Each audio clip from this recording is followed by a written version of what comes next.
नमस्कार दोस्तों। क्या आप लोग जानते हैं कि जो हमारे कार्स और बाइक्स में यूज़ होने वाला टायर है वो इतना ज़्यादा ब्लैक क्यों होता है? क्योंकि जो हमारे कार्स और बाइक्स में डलने वाला टायर है वो बनता है नेचुरल रबर से, और नेचुरल रबर का जो कलर है वो वाइट होता है। तो ये जो टायर्स हैं वो इतने ज़्यादा ब्लैक कलर के क्यों होते हैं? तो दोस्तों इसका रीज़न है टायर्स में डलने वाले केमिकल्स। और ऐसे ही केमिकल्स में एक केमिकल डलता है कार्बन ब्लैक नाम का। और ये जो कार्बन ब्लैक नाम का केमिकल होता है इसकी वजह से ही जो हमारे टायर्स हैं वो इतने ज़्यादा ब्लैक हो जाते हैं। अब ये जो कार्बन ब्लैक है ये टायर्स में इसलिए डाला जाता है ताकि टायर की ड्यूरेबिलिटी बढ़ जाए। जब टायर की ड्यूरेबिलिटी बढ़ जाएगी तो जाहिर सी बात है जो टायर है वो सालों साल चलेगा। इसी वजह से दोस्तों जो हम कार्स और बाइक्स में टायर यूज़ करते हैं वो हमारे सालों साल चलते हैं और बिल्कुल भी नहीं घिसते वो।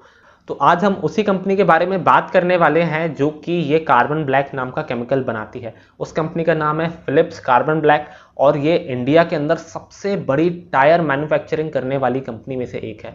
अब आज के इस वीडियो में हम बात करेंगे फिलिप्स कार्बन ब्लैक के एक ओवरऑल फंडामेंटल एनालिसिस के बारे में, जिसमें हम जानेंगे कि ये कंपनी कैसा बिजनेस करती है, ग्रोथ अपॉर्चुनिटीज़ कहाँ है, रिस्क फैक्टर कौन कौन से हैं, अभी रिसेंटली क्या कहानी चल रही है इस स्टॉक के आसपास, फ्यूचर में ग्रोथ होगी कि नहीं, हमें बाय करना चाहिए कि नहीं करना चाहिए, ये पूरा एनालिसिस हम करने वाले हैं इस वीडियो में। तो दोस्तों प्लीज़ लाइक कीजिएगा इस वीडियो को अगर ये वीडियो अच्छा लगता है आपको तो, और सब्सक्राइब करिएगा इस चैनल को अगर आप ऐसे ही स्टॉक एनालिसिस से रिलेटेड वीडियोस देखना चाहते हैं तो। अब हम सबसे पहले बात करते हैं फिलिप्स कार्बन ब्लैक की हिस्ट्री के बारे में। इस कंपनी को स्टार्ट किया गया था 1960 में आरपी संजीव गोयंका ग्रुप के द्वारा।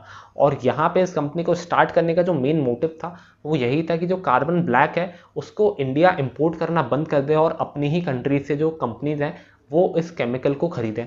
अब दोस्तों जो 60s का टाइम था वहाँ पे तो आप जानते हैं कि इंडिया बहुत ज़्यादा इंपोर्ट किया करता था, लेकिन आज 2021 में इंडिया इतना रिलायबल हो चुका है कि ये जो कार्बन ब्लैक नाम का केमिकल है इसको ये एक्सपोर्ट करता है दूसरे मार्केट्स में। ये जो कंपनी है अपना 20% जो रेवेन्यू है वो एक्सपोर्ट करके ही कमाती है। और अगर हम बात करें इस कंपनी के रेवेन्यू सोर्सेज की तो यहाँ पे जो 97% इस कंपनी का रेवेन्यू है वो कार्बन ब्लैक सेल आउट करके ही आ रहा है।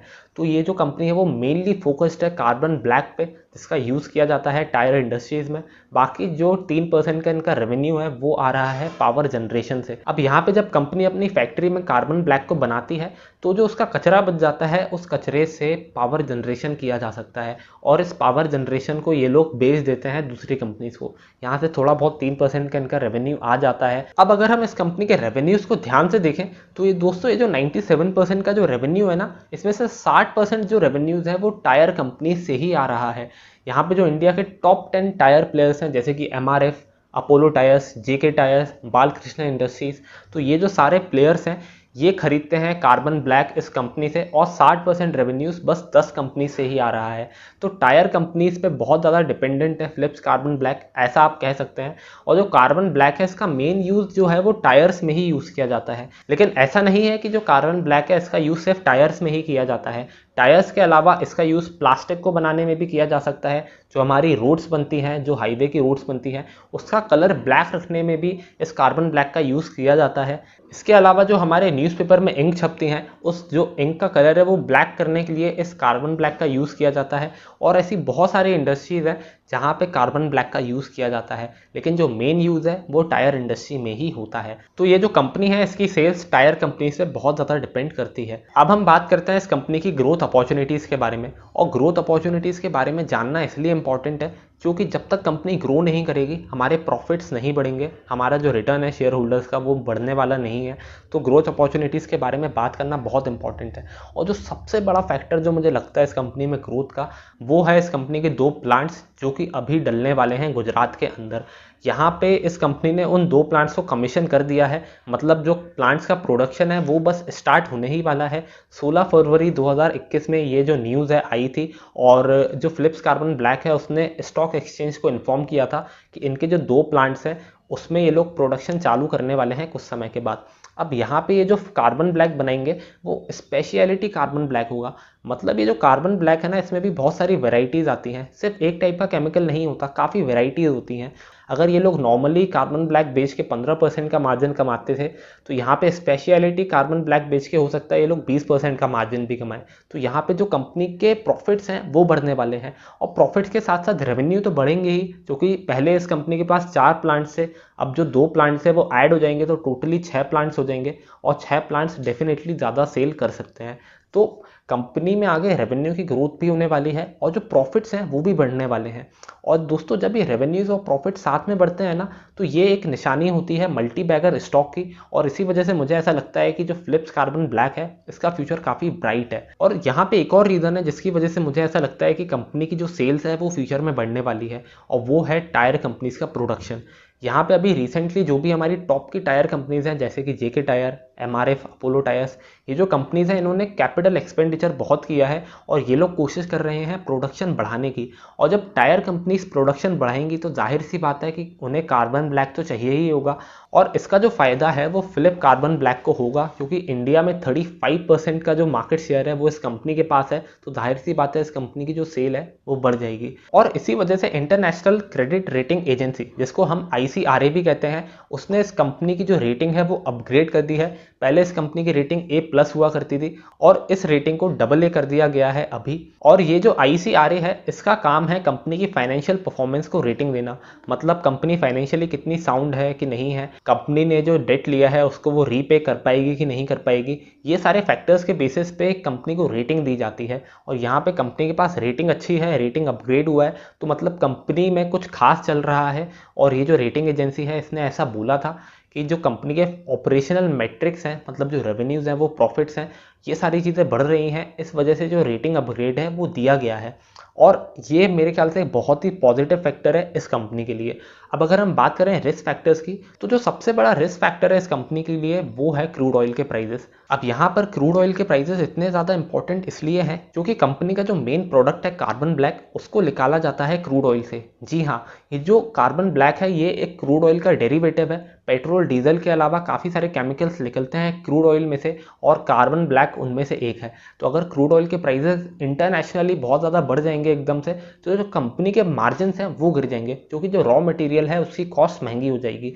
तो यहाँ पे एक रिस्क फैक्टर है जो कि कंपनी की प्रॉफिटेबिलिटी को शॉर्ट टर्म में थोड़ा बहुत इम्पैक्ट कर सकता है। जो दूसरा रिस्क फैक्टर मुझे लगता है इस कंपनी में, वो है इस कंपनी की साइक्लिकलिटी। अब ये जो कार्बन ब्लैक नाम का केमिकल है इसकी सेल्स डिपेंड करती है टायर सेक्टर के ऊपर, और जो टायर सेक्टर की सेल है वो डिपेंड करती है ऑटोमोबाइल सेक्टर के ऊपर। और हम सभी जानते हैं कि जो ऑटोमोबाइल का सेक्टर है वहाँ पे सेल्स कभी अप होती है कभी डाउन होती है, बहुत सारे फैक्टर्स हैं इसके पीछे जिसके बारे में हम किसी और वीडियो में बात करेंगे।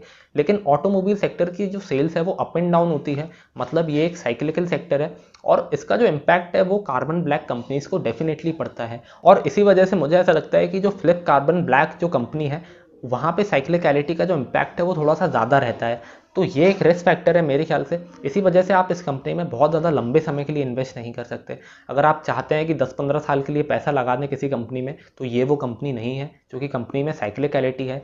यहाँ पे 3 से 5 साल का जो नज़रिया है वो हमें लेके चलना चाहिए साइक्लिकल स्टॉक्स में नॉर्मली। इसके अलावा जो रिस्क फैक्टर मुझे लगा वो है इसकी डिपेंडेंसी कुछ टायर प्लेयर्स के ऊपर। अब मैंने आपको वीडियो के स्टार्टिंग में बताया था कि जो टॉप के 10 प्लेयर्स हैं, जो टॉप टायर कंपनीज हैं, वहाँ से कंपनी का 60% रेवेन्यू आ रहा है। और अगर मान लीजिए फ्यूचर में इनके कॉन्ट्रैक्ट्स बिगड़ जाते हैं, जो रिलेशंस हैं वो बिगड़ जाते हैं, और ये टायर कंपनीज कुछ बाय करना बंद कर देती हैं इनसे कार्बन ब्लैक को, तो यहाँ पे इस कंपनी की प्रॉफिटेबिलिटी को बहुत ज़्यादा इम्पैक्ट पड़ सकता है। तो ये एक रिस्क फैक्टर है मेरे ख्याल से। लेकिन मुझे ऐसा लगता है कि ये जो कंपनी है इसके रिलेशंस ओवरऑल अच्छे रहे हैं अपने वेंडर्स के साथ, और ये जो सेल्स हैं वो अपनी फ्यूचर में कंटिन्यू कर सकते हैं। तो रिस्क फैक्टर्स मेरे ख्याल से इतने ज़्यादा बड़े नहीं हैं। अब अगर हम बात करें फाइनेंशियल स्टेटमेंट्स की, तो आप अपनी स्क्रीन के ऊपर देख सकते हैं कि जो फाइनेंशियल ईयर 2021 के रेवेन्यू हैं वो 2677 करोड़ के आसपास हैं, 2677 करोड़। और जो FY 2020 के रेवेन्यूज़ हैं वो 3200 करोड़ के आसपास हैं। तो आप यहाँ पे देख सकते हैं कि फाइनेंशियल ईयर 2020 बहुत अच्छा रहा था कंपनी के लिए, लेकिन FY 2020 कंपनी के लिए इतना अच्छा नहीं रहा। और इसका रीज़न मेरे ख्याल से लॉकडाउन है, कोरोना वायरस है इसका रीज़न। इसकी वजह से जो कंपनी की सेल्स है वो ज़्यादा हो नहीं पाई होगी। लेकिन जो खास चीज़ है यहाँ पे देखने वाली वो है इस कंपनी के प्रॉफिट्स। यहाँ पे आप फाइनेंशियल स्टेटमेंट्स पे देख सकते हैं कि जो रेवेन्यूज़ हैं वो घटे हैं, लेकिन अगर हम इस कंपनी के प्रॉफिट्स पे फोकस करें तो FY 2021 के रेवेन्यूज़ 313 करोड़ हैं, जो कि फाइनेंशियल ईयर 2020 के रेवेन्यूज से ज़्यादा है। और यहाँ पे आप देख सकते हैं कि जो रेवेन्यूज़ कम है लेकिन प्रॉफिट ज़्यादा है पिछले साल से, और इसका रीज़न है दोस्तों इस कंपनी के मार्जिन्स का बढ़ना। मतलब अभी ये जो कंपनी है स्पेशल केमिकल्स बेच रही है, स्पेशलिटी कार्बन ब्लैक को सेल आउट कर रही है, यहाँ पे इस कंपनी के मार्जिन ज़्यादा होते हैं। इसी वजह से कम सेल्स जनरेट करने के बावजूद भी इस कंपनी के मार्जिन अच्छे हैं, और ये मेरे ख्याल से एक बहुत ही पॉजिटिव फैक्टर है। जब इस कंपनी की 2 फैक्ट्री प्रोडक्शन में आ जाएंगी जो कि स्पेशल कार्बन ब्लैक पे फोकस करती हैं, तो मेरे ख्याल से इस कंपनी के जो प्रॉफिट मार्जिन है वो शूट अप होने वाले हैं। यहाँ पे दोस्तों अगर हम इस कंपनी के नेट प्रॉफिट मार्जिन की बात करें तो FY 2021 में जो नेट प्रॉफिट मार्जिन थे वो 11% थे, और जो FY 2020 था उसमें जो प्रॉफिट मार्जिन थे वो 8% के आसपास थे। तो यहाँ पे हमें मार्जिन इंप्रूवमेंट दिख रहा है क्लियरली कंपनी में, और ये जो नेट प्रॉफिट मार्जिन है ये आगे चल के 15% के हो सकते हैं मेरे एनालिसिस के हिसाब से। इतना एनालिसिस करके हमें एक बात तो समझ में आ गई कि ये जो कंपनी है फिलिप्स कार्बन ब्लैक, इसका फ्यूचर ब्राइट होने वाला है, क्योंकि अब तक हमने जो भी चीज़ें देखी वो इस कंपनी के फेवर में है। अभी यहाँ पे टायर कंपनी का जो प्रोडक्शन है वो फ्यूचर में चल के बढ़ने वाला है, तो इसका जो फ़ायदा है इस कंपनी को होगा। इसके जो 2 प्लांट्स आने वाले हैं, और यहाँ पे जो स्पेशलिटी कार्बन ब्लैक बनाने वाले हैं इसका यूज़ प्लास्टिक्स में हो सकता है, इसका यूज़ इंक वाले सेक्टर में हो सकता है। तो काफ़ी सारी पॉसिबिलिटीज़ हैं फ्यूचर में इस कंपनी के लिए, और इसी वजह से मुझे ऐसा लगता है कि कंपनी चल के आगे एक मल्टी बैगर स्टॉक बन सकती है। अगर हम बात करें वैल्यूएशन की, जो पी रेशो 11 का है और जो price to book value ratio है वो 2 के आसपास का है। अगर हम इसी चीज़ को सेक्टर से कंपेयर करें तो सेक्टर का आप देख सकते हैं कि प्राइस टू अर्निंग्स रेशो काफ़ी ज़्यादा है, price to book value ratio भी काफ़ी ज़्यादा है, 3.5 के आसपास है। तो यहाँ पे वैल्यूएशन वाइज मुझे कंपनी बहुत सस्ती लग रही है, और मेरे ख्याल से इसमें फंडामेंटली एक इन्वेस्टमेंट किया जा सकता है 3 से 5 साल के नज़रिए को देखकर। और इसी वजह से मेरे ख्याल से मिस्टर आशीष कचोलिया जी ने भी इस कंपनी में एक इन्वेस्टमेंट किया है। आशीष कचोलिया जी इंडिया के one of the finest investors में से एक हैं, और इनकी जो स्टॉक पिकिंग एबिलिटी है इसकी वजह से ये बहुत फेमस है इंडियन स्टॉक मार्केट में, और इनके जो स्टॉक पिकिंग्स हैं वो पर्सनली मुझे भी काफ़ी ज़्यादा पसंद है।